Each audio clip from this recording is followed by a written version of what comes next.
मुख्यमंत्री जी ने अब भी कई बार घोषणा किया कि सहारा इंडिया के निवेशकों को हम हक दिला के रहेंगे। यहां तक कि मैनिफेस्टो में भी इसे शामिल किया गया है। करोड़ों निवेशकों ने, गरीब परिवारों ने गहने जेवर बेच करके, जमीन बेच करके सहारा इंडिया के भिन्न भिन्न कंपनियों में निवेश किया पैसों को। सहारा इंडिया निवेशकों के लिए सदन में एक बार फिर से जोरदार हंगामा हुआ और आखिर विधायक के आवाज उठाने के बाद मंत्री जी को जवाब देना पड़ गया।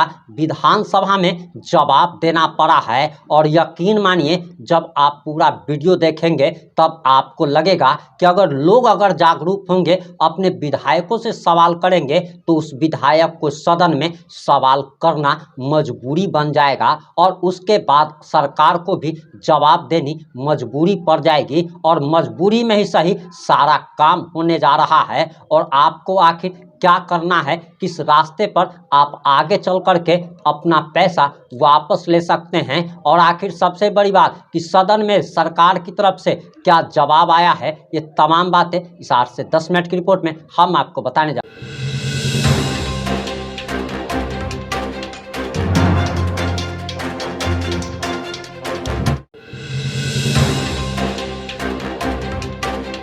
नमस्कार, मैं प्रिंस कुमार सिंह और आप देख रहे हैं पॉजिटिव इंडिया। अगर अभी तक आपने चैनल को सब्सक्राइब नहीं किया है तो खबरों से अपडेट रहने के लिए कृपया चैनल को सब्सक्राइब कर लीजिए और जो लोग भी ऑलरेडी कर चुके हैं उन तमाम लोगों को सही हृदय धन्यवाद। अब वापस आते हैं अपनी खबर पर और पॉजिटिव इंडिया लगातार सहारा इंडिया के निवेशकों के लिए आवाज़ उठाता रहा है। हमने कल भी एक रिपोर्ट प्रसारित की थी जिसमें आपको बताया था कि सड़क से लेकर संसद तक अब युद्ध शुरू हो गया है, महाभारत शुरू हो गया है। और अगर आपने वो वीडियो अब तक नहीं देखा है तो आप YouTube पर जाकर पॉजिटिव इंडिया सहारा इंडिया आप जैसे ही टाइप करेंगे आपको वो वीडियो दिखनी नजर आने लगेगी। अब आपको हम सीधे ले चल रहे हैं झारखंड विधानसभा, जहां पे सहारा इंडिया के निवेशकों के लिए विधायक ने आवाज़ उठाई। और एक चीज़ जो कि मैं बार बार कहता आया हूं, चाहे आप पश्चिम बंगाल से हो, महाराष्ट्र से हो, राजस्थान से हो, तमिलनाडु से हो, बिहार से हो, यूपी से हो,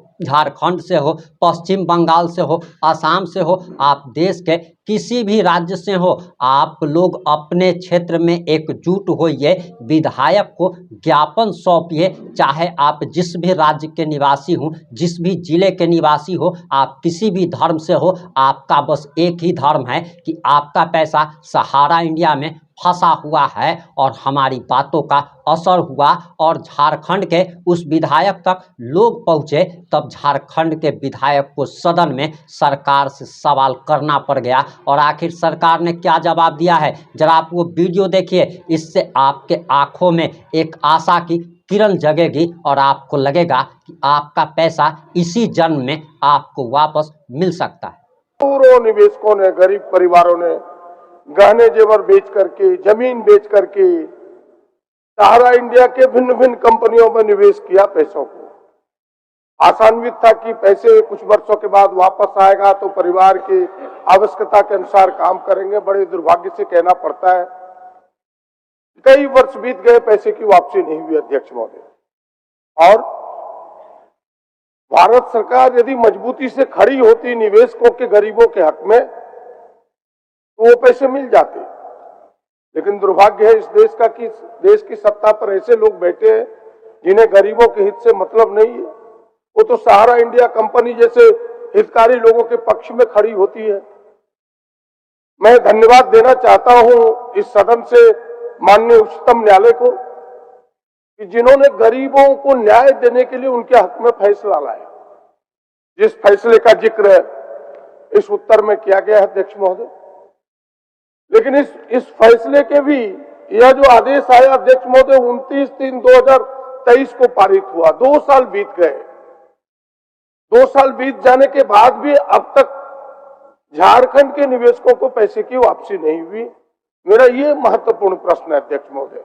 और जैसा आप भी कह सकते हैं, सदन भी कहेगा, एक लोग कहेंगे कि राज्य की भी ड्यूटी बनती है हम इन गरीबों के साथ मजबूती से खड़े हों, उन्हें हक दिलाने में, उनके निवेशकों के पैसे को वापस करने में। इसीलिए मेरे 2 छोटे छोटे प्रश्न हैं। वैसे उत्तर में सारी चीजें अंकित की गई है अध्यक्ष महोदय कि आदेश पारित हुआ है, आदेश पारित होने के बाद central registrar of cooperative society के पास पैसे भी जमे हैं, उन्हीं को निवेशकों की सूची जारी करनी है ताकि पैसे की वापसी हो सके। ये सारे काम लंबित पड़े हैं अध्यक्ष महोदय। मैं सरकार से सीधा प्रश्न कर रहा हूं, क्या जो मैंने पहले आग्रह पूर्वक कहा कि राज्य सरकार की भी ड्यूटी बनती है, जिम्मेवारी बनती है, क्या राज्य सरकार एक पोर्टल का निर्माण करेगी? क्योंकि मुझे पता है कि इन्होंने एक टोल फ्री नंबर जारी किया है जो सफिशिएंट नहीं है। इस प्रश्न का उत्तर में वो अंकित नहीं है, लेकिन मैंने जो जानकारी उपलब्ध की है, जो मुझे पता है, वो तो सरकार बताएगी कि मेरा ज्ञान कितना सही है कितना गलत है।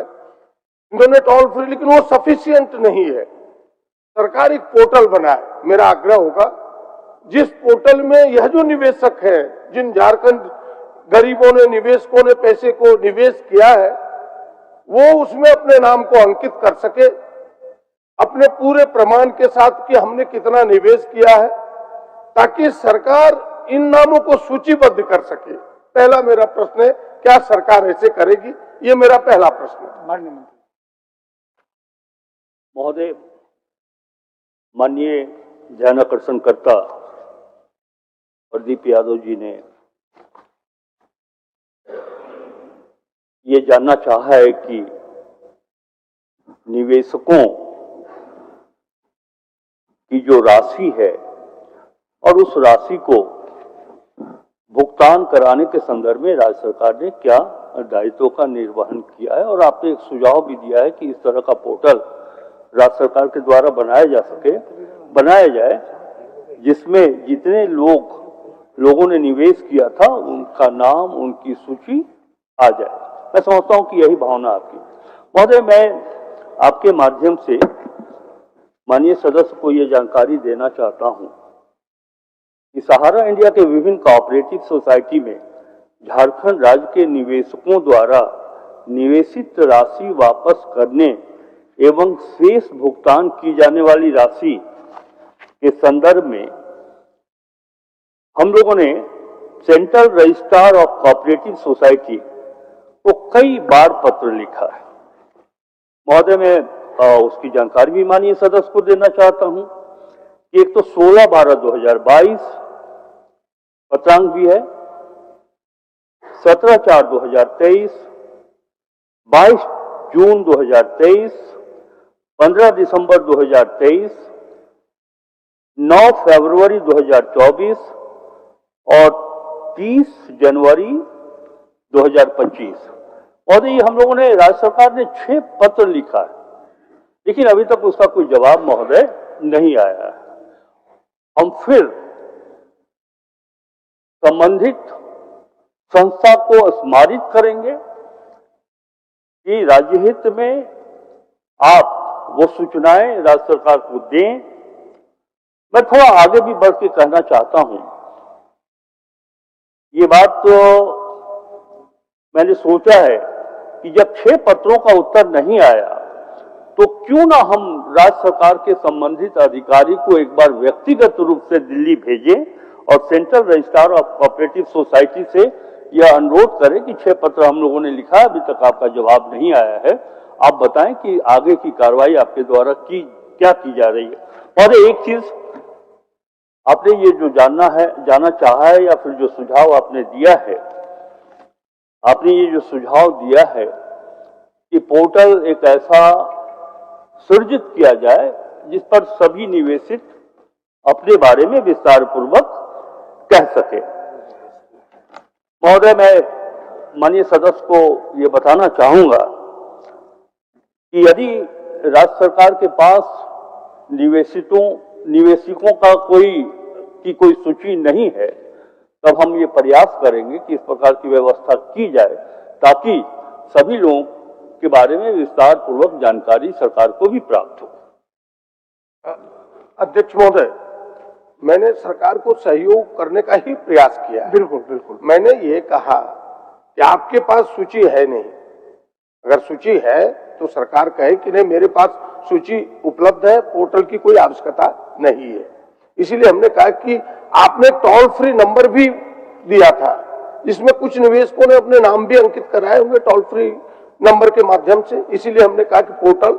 और दूसरी बात, मैं भी वही बात चाहता हूं कि आप 2 सेक्रेटरी स्तर के नोडल पदाधिकारी नामित करें जो इस समस्या के लिए सीरियस हो, गंभीर हो और इस पर लगे। और मैं कह सकता हूं आपके दावे के साथ, जिस दिन सरकार 2 सेक्रेटरी स्तर के पदाधिकारियों के इस काम के लिए नामित करेगा और उनके कदम कोऑपरेटिव रजिस्ट्रार के यहाँ जिस दिन पड़ना शुरू होगा, जो 6 पत्र आपने दिए, अगर 6 बार उनके यहाँ घंटी लोगों ने बजा दिया तो इस काम को आसानी मिलेगी, झारखंड के हक में दिला पाएंगे। ये मेरा विनम्र आग्रह होगा। और क्योंकि आपके नियंत्रण में है नहीं वो मुझे पता है, आपको भी पता है कि नियंत्रण भारत सरकार का है, लेकिन हम अपने हक में, क्योंकि आपने देखा होगा कि मुख्यमंत्री जी ने अब भी कई बार घोषणा किया कि सहारा इंडिया के निवेशकों को हम हक दिला के रहेंगे। यहां तक कि मैनिफेस्टो में भी इसे शामिल किया गया है। झारखंड मुक्ति मोर्चा गठबंधन की सरकार ने मैनिफेस्टो में भी डाला है। जब ये चीजें डाली है तो हम सबकी ड्यूटी बनती है उसके पक्ष में मजबूती से खड़े हो और प्रयास ऐसे हो जो सार्थक हो, जो दिखे, केवल मैंने खाना पूर्ति के प्रयास ना हो। इसीलिए हम 2 पदाधिकारी सरकार नामित करे, उत्तर तो दे कि भाई 2 पदाधिकारियों को हम नामित करेंगे और पोर्टल का हम निर्माण करेंगे। महोदय, एक मिनट महोदय, यद्यपि माननीय सदस्य ने किसी पदाधिकारी को नियुक्त कर केंद्र सरकार के संबंधित एजेंसी से बात करने का आग्रह नहीं किया था, इसके बाद भी आपकी भावना और जो हमारे सरकार की भावना है, हेमंत सोरेन जी की नेतृत्व वाली सरकार की भावना है कि जो निवेशक जिन्होंने पूंजी का निवेश किया वो पैसा दिलाना ये हम सबों की जिम्मेवारी है। इससे इतना तो स्पष्ट हो गया कि 6 पत्र लिखने के बाद भी कोई जवाब उधर से नहीं आया है। हमारे जो निवेशक हैं उन्होंने कितनी पूंजी लगाई है इसके बारे में हमारी कोई सूचना नहीं है, सारी सूचनाएं उनके पास है। हम उनसे मांग रहे हैं, उन्होंने नहीं जवाब दिया है, इसीलिए मैंने अपनी ओर से ये निर्णय लिया है। अब वो पदाधिकारी अधिकारी की संख्या 1 हो या 2 हो, 2 भी जाएंगे तो उतना ही प्रभावकारी होंगे, 1 भी जाएंगे तो उतना ही प्रभावकारी होंगे।